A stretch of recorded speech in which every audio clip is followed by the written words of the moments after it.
हरि ओम। परम गुरु सत ओम सद्गुरु परमात्मने नमः। ओम श्री गणेशाय नमः। ओम श्री सरस्वत्यै नमः। ओम परम ऋषिभ्यो नमः। नारद भक्ति सूत्र स्वामी शिवानंदजी महाराजના પુસ્તકના આધારે અત્યારે આપણને નારદજી ભક્તિના સૂચનો વિશે કહી રહ્યા છે। એમાં છેલ્લું સૂત્ર છે બાહુલ્ય અવકાશવત્વાत् અનિયતત્વાચ્ચ। વાદ વિવાદમાં વધારે વિવિધ વિચારો અને તે અનિયત છે।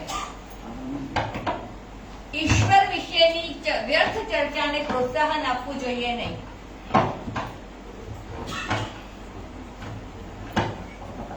કારણ કે એ તો અચોક્કસ સમય સુધી ચાલશે અને સત્યની પ્રતીતિ થતી નથી। તેનાથી જેટલી બુદ્ધિશાળી વ્યક્તિ તેટલા મત થાય છે। માત્ર તર્કથી ઈશ્વર સાક્ષાત્કાર પ્રાપ્ત થઈ શકે નહીં। બુદ્ધિ તો સીમિત હોય છે, તેથી તે અનંતતાને સમજી શકે નહીં। માનવ જાતના ગંભીર પ્રશ્નો તર્કથી પતી શકતા નથી। તર્ક હંમેશા ગૂંચવણભર્યું પરિણામ લાવે છે, માટે તર્ક પર કદી વિશ્વાસ કરશો નહીં, પરંતુ સહજ બોધ શક્તિ પર ભરોસો રાખજો, કારણ કે તે સત્ય હોય છે અને તે અપર હોય છે। ચર્ચામાં અતિરેકતાની શક્યતા રહે છે અને એનું પરિણામ કદી પણ સત્ય હોઈ શકે નહીં। ઈશ્વર દર્શન ચર્ચાથી નહીં પરંતુ ભક્તિથી પ્રાપ્ત થાય છે। પ્રતિપક્ષી જો ચર્ચામાં જીતી જાય તો ક્રોધ પેદા થાય છે અને આવી ચર્ચાઓમાં વેર વૃત્તિ અટકાવી શકાતી નથી। અહંકાર આ બધી જ ચર્ચાનું મૂળ છે। જ્યાં સુધી અહંકાર હોય ત્યાં સુધી સત્યની પ્રતીતિ થાય જ કેવી રીતે? બે વિરોધી મતવાળા પોતપોતાની તરફેણમાં વિશ્વાસ પેદા કરવા દલીલો આપી શકે છે। આથી એમ ન કહી શકાય કે તર્ક આમ કહે છે માટે તે મંતવ્ય સત્ય છે। એક માણસ એક મત પુરવાર કરી જાય છે અને બીજો બુદ્ધિશાળી માણસ આવીને તે દલીલને તોડી નાખે છે। વ્યર્થ વાદ વિવાદનું કંઈ જ પરિણામ આવતું નથી। ત્યાં તો શબ્દોના પ્રયોગો અને વ્યાકરણના ઝઘડા હોય છે। વ્યાકરણ અથવા તો તર્કશાસ્ત્રમાં ભગવાન કદાપી વસતો નથી। એ તો હંમેશા હૃદય ગુહામાં વસે છે અને તે પવિત્રતા અને ધ્યાનથી જ મળી શકે છે, તે ચર્ચાથી મળતા નથી। આથી યમરાજ નચિકેતાને કહે છે ન અયમ આત્મા પ્રવચેત પ્રવચનેન લભ્યઃ ન મેધયા ન બહુના શ્રુતેન। આ માટે વ્યર્થ વાદ વિવાદનો ત્યાગ કરો, વિનમ્ર બનો, સાધના કરો। આવી નિરર્થક ચર્ચામાં સમય અને શક્તિનો વ્યય કરશો નહીં। આત્મા કેવળ ઉપદેશ સાંભળવાથી નથી મળતો કે કેવળ બુદ્ધિથી નથી મળતો અને તે અધિક પ્રવચનો સાંભળવાથી પણ નથી મળતો। આત્મા તેને જ પ્રાપ્ત થાય છે જેને આત્મા સ્વયં પસંદ કરે છે। આગળના સૂત્રમાં કહે છે ભક્તિ શાસ્ત્રાણી મનનીયાની તદ ઉદ્બોધક કર્માણી કરણીયાની। ભક્તિ શાસ્ત્રોનું મનન કરવું જોઈએ અને એવા કાર્યો કરવા જોઈએ જેથી ભક્તિની વૃદ્ધિ થાય। એ સ્પષ્ટ છે કે નારદજીના મત અનુસાર સાધકે આત્મા સાક્ષાત્કાર પામ્યા પહેલા અને પછી પણ પોતાની સાધના છોડી દેવી જોઈએ નહીં। ભક્તિ તો ભક્તિના આદર્શ, ભગવાનની લીલા, ભગવાનનો મહિમા, સંત કથાઓ અને ભક્તિ સાધના વગેરે પર પ્રકાશ પાડે તેવા ગ્રંથોનું અધ્યયન કરવું જોઈએ। આવા ભક્તિ સાહિત્યના અધ્યયનથી ભક્તિનો વિકાસ થાય છે। રામાયણ, શ્રીમદ ભાગવત, ગીતા, વિષ્ણુ પુરાણ, અધ્યાત્મ રામાયણ, શિવ પુરાણ, દેવી ભાગવત, રામચરિતમાનસ, શાંડિલ્ય સૂત્ર, ભક્તિ યોગ સાધના વગેરે આધારભૂત ગ્રંથોનું અધ્યયન કરવું જોઈએ। જે કાર્યો ભક્તિને વેગ આપે તેવા જ કાર્યો કરવા જોઈએ। પૂજાનો ખંડ હંમેશા સ્વચ્છ અને સુઘડ રાખો, તેને શણગારો, ધૂપ દીપ કરો, આસન ચોખ્ખું રાખો, સ્નાન કરીને સ્વચ્છ વસ્ત્ર પહેરો, લલાટે વિભૂતિ, ભસ્મ અને કુમકુમ લગાવો, રુદ્રાક્ષ અથવા તો તુલસીની માળા પહેરો। આ બધા મન પર અસર થશે અને તે ઉચ્ચ સ્તરે પહોંચી શકશે। આથી યોગ્ય ભાવ પેદા થશે અને મન એકાગ્ર થશે।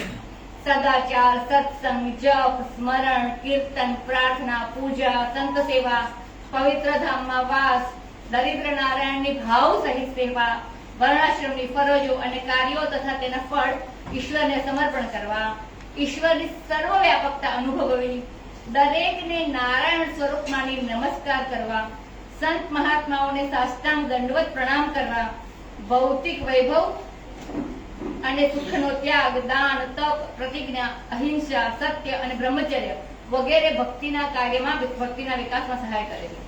તમારે મનને વધારે પડતી છૂટછાટ ના આપવી જોઈએ। ભક્તિ શાસ્ત્રના નિયમોનું કડક રીતે પાલન કરવું જોઈએ। આ જ વિકાસની સાચી રીત છે।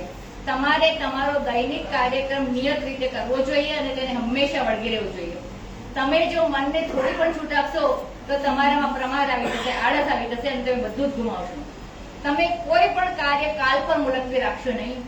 એ કાલ કદી આવતી નથી. તમે મોટી ઉંમરના હો તો પણ એમ માની લો કે તમે શાળાના વિદ્યાર્થી છો. તમારા કાર્યક્રમને અનુસરો. નિત્ય કાર્યક્રમ અને દૈનિક રોજનીશીના ફાયદા ન વર્ણવી શકાય એટલા છે. એ તો આધ્યાત્મિક સફળતાની સર્વોત્તમ ચાવી છે. આગળના સૂત્રમાં નારદ કહે છે, સુખ દુઃખેચ્છા લાભારિત્ય તે કાલે પ્રતિક્ષમાણે ક્ષણાર્ધમ અપી વ્યર્થમ ન નેયમ.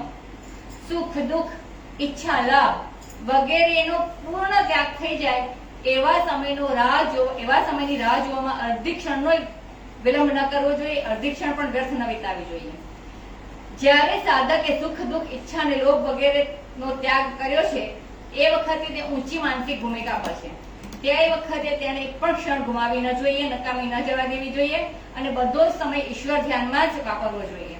સુખ સત્વ છે, દુઃખ તમસ છે અને ઈચ્છા રાજસ છે. સાધક જ્યારે આ ત્રણેયનો ત્યાગ કરે છે ત્યારે એનો અર્થ એ થાય કે એને ત્રણેય ગુણોને ત્યજ્યા છે અને તે પોતે ઈચ્છે છે કે તે રૂપે તે ભગવાનના દર્શનની રાહ જોઈ રહ્યો છે. તેવે સમયે તેને અડધી ક્ષણ પણ નકામી ન જવા દેવી જોઈએ. તેને ખૂબ સાવધાન રહેવું જોઈએ. કદાચ અડધી ક્ષણ માટે પણ જો તેનું મન બહાર ભટકવા જશે તો એ જ ક્ષણે ભગવાન આવીને તેના બેધ્યાનથી પાછા જતા રહે.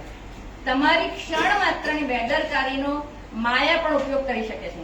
માટે તમારે સતત સાવધાન રહેવું જોઈએ. જો સાધક સતત જાગૃત અને સાવધાન ન રહે તો રજસ અને તમસ તેને અવશ્ય નીચે પાડશે. માયા આવી ક્ષણની જ રાહ જોઈને બેઠી હોય છે. આથી તો જેવી રીતે પિત્તળનું વાસણ માંજવામાં ન આવે તો કાળું પડી જાય છે તેવી જ સ્થિતિ મનની પણ થશે. બાળપણ તમે અંધારામાં ગુમાવો છો. યુવાનીમાં તમે કામ અને મોહમાં ફસાવો છો. ઘડપણમાં તમે સંસારના ભાર તળે ચકડાઈ જાઓ છો. તમે સુવામાં અને ગપ્પા મારવામાં ઘણો સમય બગાડો છો. થોડો સમય તમારો માર્ગી અને દુઃખમાં વ્યતીત થાય છે. તો હવે સત્કાર્યો અને ભગવત સ્મરણ કરવાનો સમય ક્યાં રહ્યો? જીવન અચોક્કસ છે. એક ક્ષણની પણ નોટિસ આપ્યા વિના મૃત્યુ તમને ઘસડી જશે. આથી જ્ઞાની પુરુષે પોતાનો સમય ભગવત સ્મરણ અને ધ્યાનમાં વ્યતીત કરવો જોઈએ. સમય ખૂબ જ કિંમતી છે, તેનો સદુપયોગ કરવો જોઈએ. કબીરજી કહે છે, કાલ કરે સો આજ કર, આજ કરે સો અબ, પલ में परलय हो जाएगी, फेरी करेगा कब. સૂત્ર 18 નારદ મુનિ કહે છે, અહિંસા, સત્ય, શોચ, દયા, આસ્તિક્યાદિ ચારિત્ર્યાણી પરિપાલનીયાની. અહિંસા, સત્ય, શૌચ, દયા અને આસ્તિકતા વગેરે સદગુણોનું સાધકે પાલન કરવું જોઈએ. જેવી રીતે બગીચાના કુમળા છોડનું જીવજંતુઓથી રક્ષણ કરવું જોઈએ, યોગ્ય ખાતર આપવું જોઈએ, તે પ્રમાણે સાધકે સદગુણોનું રક્ષણ કરવું જોઈએ અને તેને પોષણ આપવું જોઈએ. તેનું પોષણ કેમ કરવું તે નારદ મુનિ આગળના સૂત્રોમાં બતાવી ગયા છે. સતત ભજન કરવું, ભગવત ગુણનું શ્રવણ કરવું, કીર્તન કરવું વગેરે.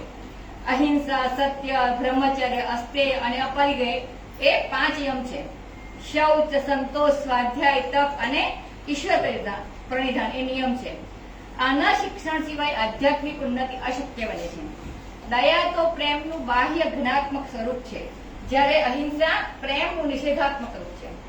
સત્યના અભ્યાસમાં સાધકે જે જોયું હોય, જે સાંભળ્યું હોય, જે અનુભવ્યું હોય, જે સમજ્યું હોય તે પ્રમાણે કહેવું જોઈએ. તેમાં જરા પણ અતિશયોક્તિ અથવા ગોલમાલ ન થવી જોઈએ. વાણી હંમેશા મધુર અને સત્ય હોવી જોઈએ. જે સત્ય બીજાને હાનિ પહોંચાડે તે વ્યાજબી ન કહેવાય. આદિ શબ્દનો ઉપયોગ કર્યો નારદ મુનિએ. એમાં બીજા સદગુણો જેવા કે ધીરજ, શમ, દમ, તપ, સરળતા, વિનમ્રતા, શાંતિ, ક્રોધ સમન, હૃદયની કોમળતા અને ઉદારતા વગેરેનો નિર્દેશ કરે છે. આ સદગુણો હૃદયને શુદ્ધ કરી અંતઃકરણને ભગવત દર્શન માટે તૈયાર કરે છે. કરુણા પાષાણ હૃદયને પણ નરમ બનાવે છે. સત્ય તેને પવિત્ર કરે છે. ઈશ્વર એક જ સત્ય છે અને ઈશ્વર એ જ સત્ય છે. એક સત્યના આચરણથી ઈશ્વર પ્રાપ્તિ થઈ શકે છે. સત્ય હંમેશા વિજયી બને છે. જો સાધક મન, વચન અને કર્મથી પૂર્ણતઃ અહિંસાનું પાલન કરે તો બીજા બધા સદગુણો એની મેળે આવી જશે. સામાન્ય મનુષ્ય ન કરવાના કામો ક્રોધના આવેશમાં કરે છે. બ્રહ્મચર્ય સર્વોત્તમ રૂપ છે. બ્રહ્મચર્ય નહીં તો સાક્ષાત્કાર નહીં.